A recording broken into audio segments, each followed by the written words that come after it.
10টা টাকা নিলাম। কানে কথা যায় না নাকি? শুনেছি। কেন নিলাম? শুধবে না? শুধিয়েছি কখনো? আমি যদি 10টা টাকা উড়িয়ে দিই? দেবে?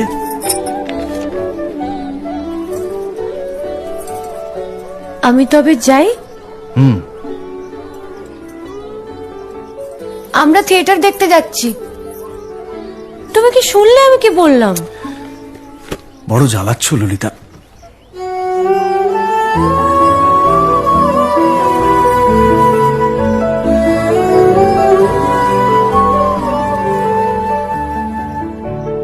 কি হয়েছে? আমরা সবাই থিয়েটার দেখতে যাচ্ছি। আমরা বলতে? আমি, কালী, চারু। চারুকে চেনো? ওই যে পাড়ার মোড়ের বাড়ির আমার বন্ধুর ব্রাহ্মবাড়ি। হ্যাঁ, ওই চারু, চারুর মা আর ওর মামা। এই মামাটিকে? খুড়ের মামা তো ভাই, কিরিন বাবু। সে তো মুঙ্গেরে থাকে, কলকাতায় পড়তে এসেছে। সেখানের কলেজে নাকি আর বেশি পড়ার উপায় নেই, তাই এখানেই ভর্তি হবেন। বাহ, তার সম্পর্কে সবকিছু একেবারে ঠোঁটস্থ করা হয়েছে দেখছি।